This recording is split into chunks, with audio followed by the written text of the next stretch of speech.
Tonight, I thought we'd talk about, we've been talking about like planning, boundaries, emotions around food, all that stuff. But I thought that we would just like collaborate because a lot of people, including myself, are like, it's winter time and it is like comfort food kind of time, or we just kind of want to be cozy with like, something really yummy and hearty.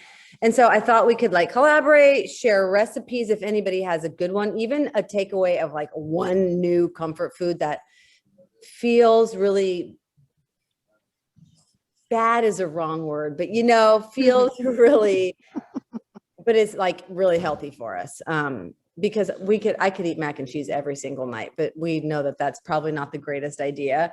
So I have been making a lot of soups, and I feel like soup literally can have, you don't need a recipe for a soup. Literally, you could just throw whatever you want into it. And that feels really hearty to me. So I just thought, I thought we could just discuss like what we do on a cold winter's night when we just want something hearty. Do we have a good go-to that everybody likes? Like, it's important to make something like that everybody in your family likes. That's easy, simple, not too complicated. We could just kind of throw together. Yeah, let's talk about comfort food. And what does comfort food mean to you anyways? Also, I thought we should kind of talk about that also. I don't think I've ever thought about comfort food other than cookies. Like if I'm having a hard day, I'm grabbing cookies. True. I'm with that. Food for me. Mm-hmm. True.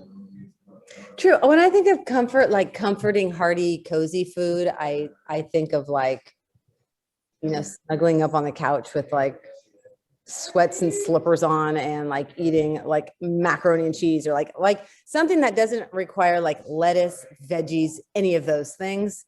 And that kind of makes me feel like, I'm like at my grandma's house or something like that. I don't know. Who also used to always cook with lard. Just throwing it out there. Yeah, I mean, my mom used to use shortening all the time. Yeah, shortening. I know the traditional definition of comfort food.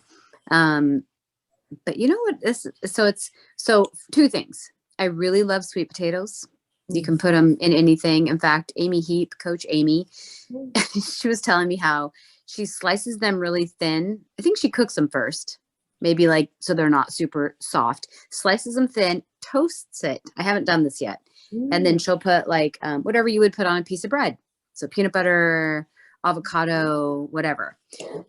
So I like to eat sweet potatoes in various ways. But when you talk about at nighttime, when you want to cuddle up on the couch, I'm not much of a tea drinker, but lately I've been drinking tea, or I know this is going to sound really maybe gross to you, but just hot water in a cup, because for me, it's holding the mug. Mm-hmm. And then I'll even like hold the mug against my chest. Mm-hmm. That is a comfort thing. I mean, yeah. I see that. Wow. Yeah, I see that. I never thought of that, but I do see that.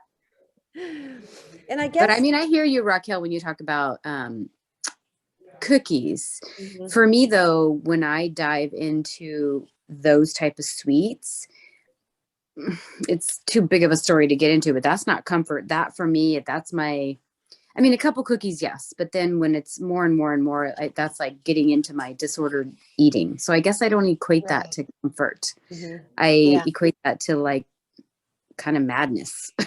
Yeah. Sometimes I kind of equate that to discomfort. Like that's just what it makes me feel, is discomfort. But that is also something to think about. Like, is that really comfort food you're feeling, or is it or is it something else? I think initially, yes, it tastes good and it's comforting. But for me, what I do is I go overboard. And those first couple bites turn into several more and more and more. And then that's when I ended up feeling discomfort, shame, guilt, bloat, disgust. Yeah. But if you can have just a couple, then, more power to you.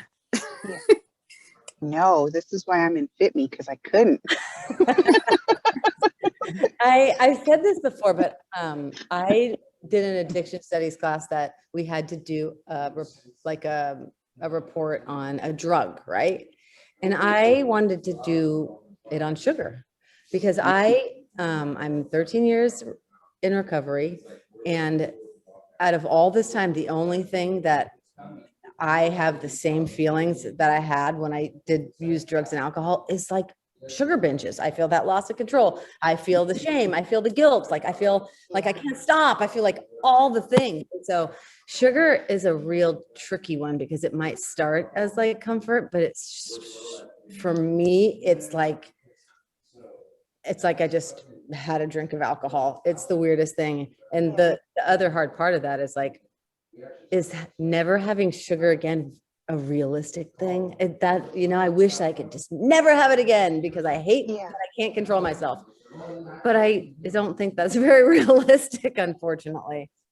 Oh, If anyone finds a trick, you let me know, please. To only eat a little bit of sugar. Yeah. Yeah. I feel like I can if it's something really, really good, but I still have a hard time just enjoying every bite. You know what I mean? I'm a cheap date. I'll eat cheap shit and I'll binge out on it. I have a hard time.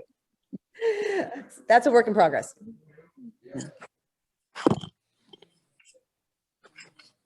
so hearty meals. So we make a lot of chili bowl, and I'm trying to figure out how to incorporate veggies in there because it has the beans, it has the meat, and I know red chili is a vegetable, but I don't know how much of a vegetable it really counts as.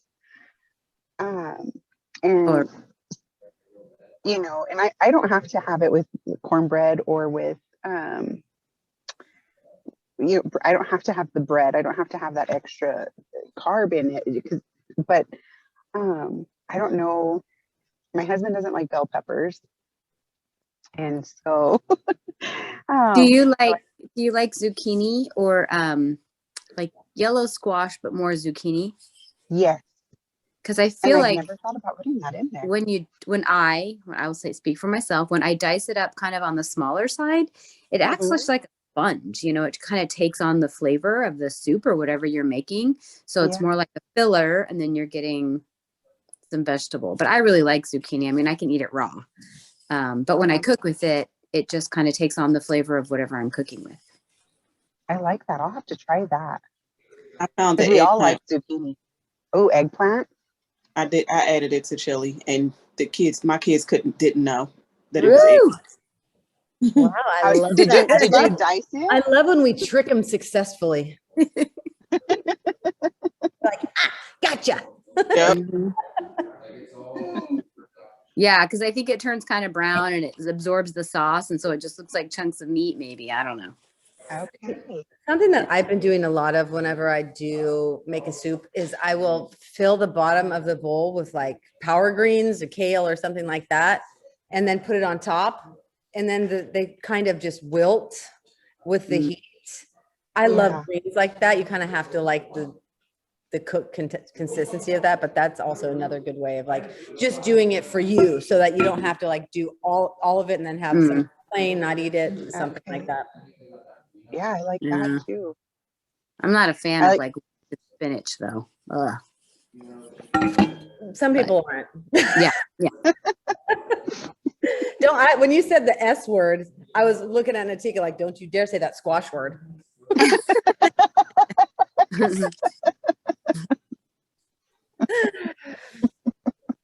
That's funny.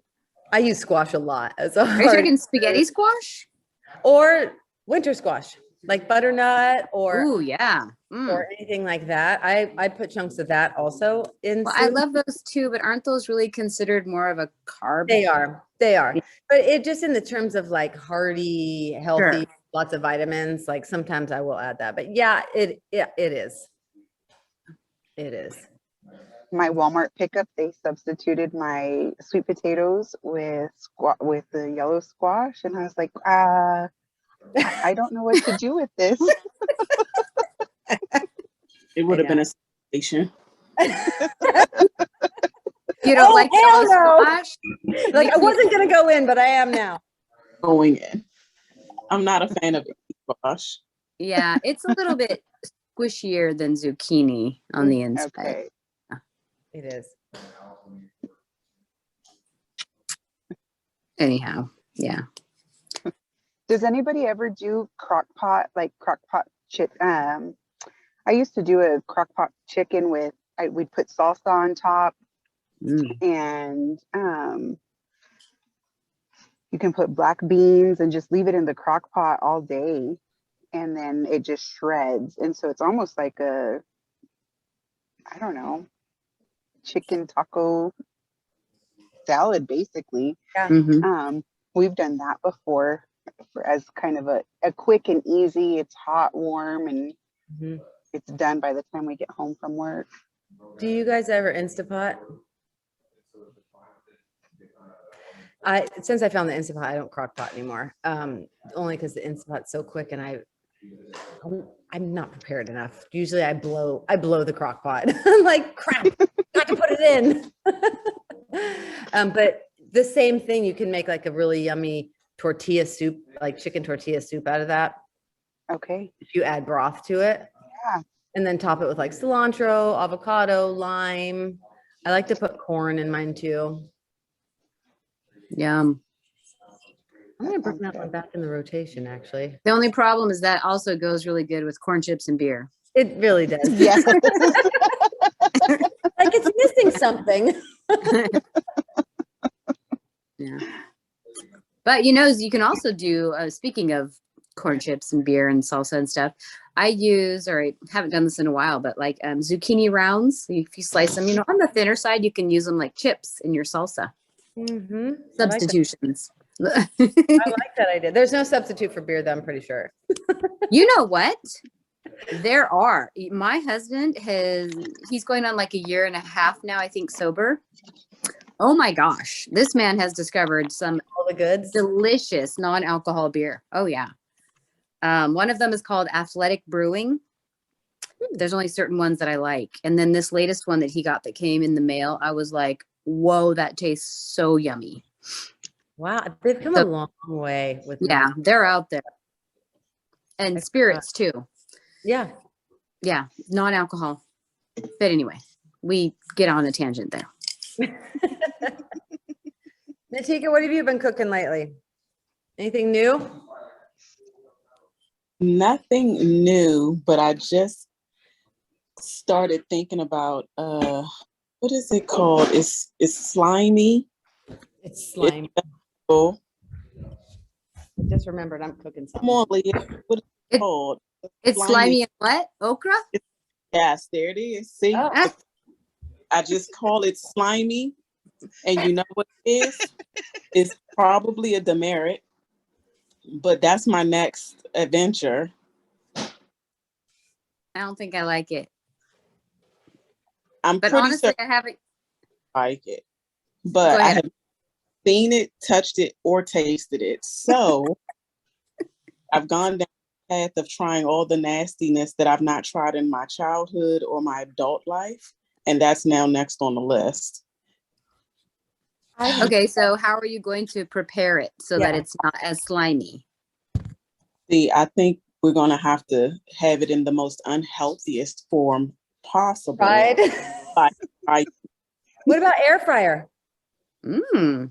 still need to put a breaded something on it so that I need that sucker not to be like a snail. Like it's not gonna go down if it's slimy. I did do fried green tomatoes in the air fryer where I like did the whole egg, flour, cornmeal, all the thing, and it turned out really good. So, do you have an air fryer? I did have an air fryer. I no longer have an air fryer, but I'm not above frying that sucker old school fashion in my cast skillet. True that. All right. I mean, Hmm. my Actually, never cooked with Is there a okra good before. substitute flour, like an almond? I mean, I don't know that almond flour would be the one to substitute for it. They do make some good, like, are you just talking gluten-free or are you talking like paleo gluten-free? They do make some good gluten-free flours now. I have heard that a brand named Pamela's makes a good, like, just all-purpose gluten-free flour. So, Nikita, why don't you just eat a different vegetable? I'm going through the list. I've tried a lot of different things in the last month since this summer, and the grocery stores are kind of limited. So now that I'm through, I'm like, okay, I've tried that disgusting. I've tried that not so nasty. That's the one thing that I've seen that I guess I haven't even seen that. So I'm hopeful that it's there, but I don't know why it popped up in my mind. I just know that what's in the grocery store right now looks very limited. Mm-hmm. And I've tried a lot of them because the grocery store seems to think that squash is just it. It's a million different varieties of squash. I've tried many, and they all Winter taste squash? like.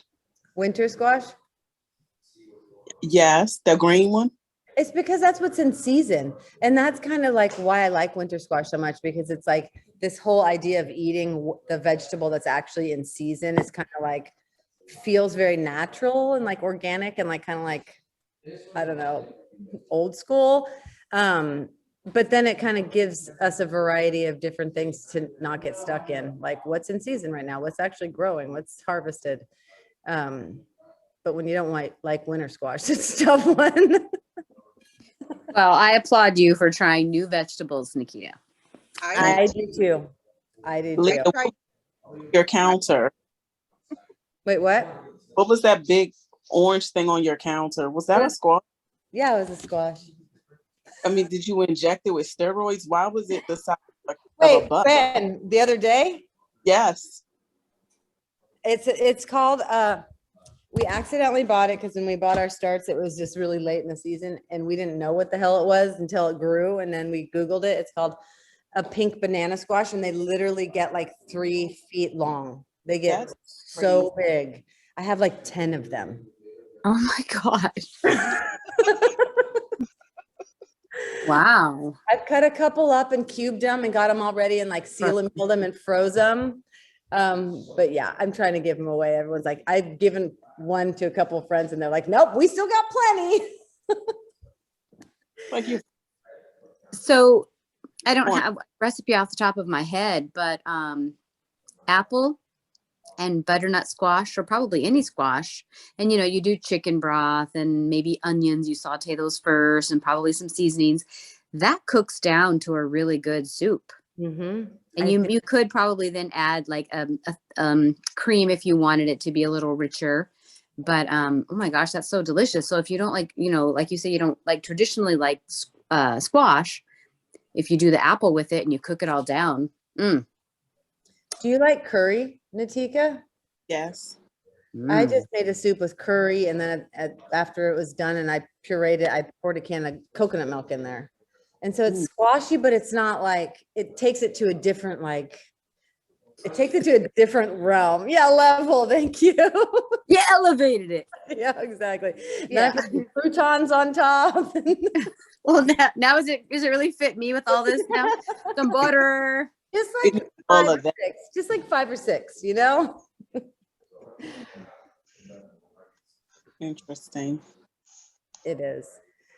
So actually, you know, circling back to this comfort thing, I've actually feel like after we've kind of talked about it, we kind of talked like Raquel thought cookies are comfort food, and me and Linda think cookies are uncomfortable food. Not at first.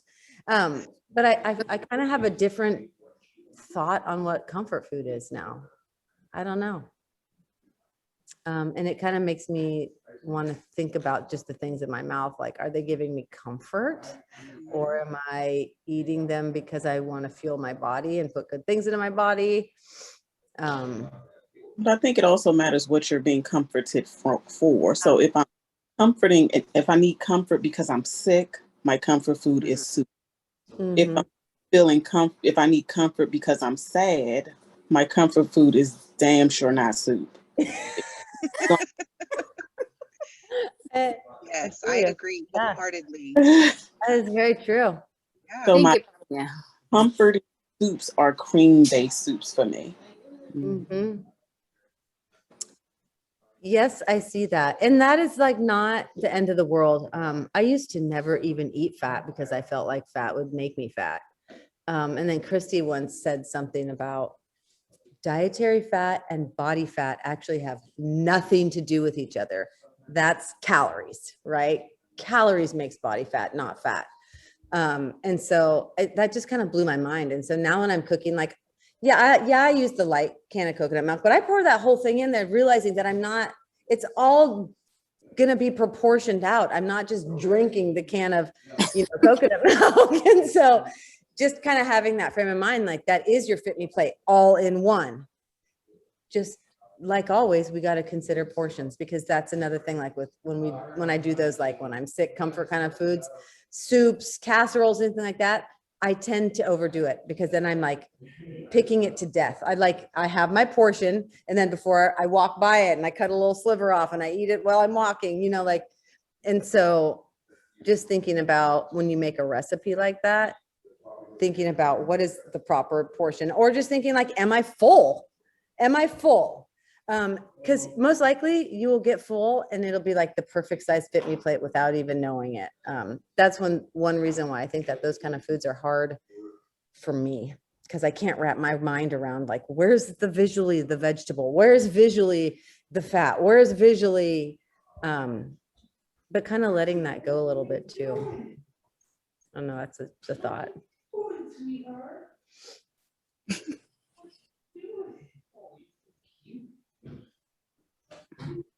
Everybody has a different voice when they talk to the dog. We have hermit crabs. Oh, you do. Jesus.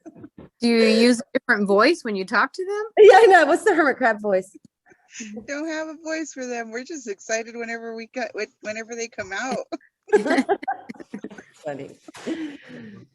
My daughter has a bearded dragon, and I think I use my original voice. I'll have to pay more attention next time. Yeah, next time I talk to the hermit crabs, I'm gonna have to. Yeah, exactly. You're like, am I using a voice? Okay, ladies. So, if there's anything you want to talk about food-wise on this call, like hit me on Marco Polo or hit me on Facebook or put it in the Facebook group or something like that, and we'll talk about it. Sound good? I enjoy them. I think you're doing great. I really enjoy them. Thank you. I love food, but I also don't know what we've already talked about with Lauren a little bit. And so I try to keep it. I want to talk about things that you guys want to talk about too, not just what I want to talk about. So I think I joined Fitme in October, so I never jumped in on a Lauren call. call. No, you didn't. Nope, you didn't. So I'm October as well. Oh, cool. Natika's been here forever.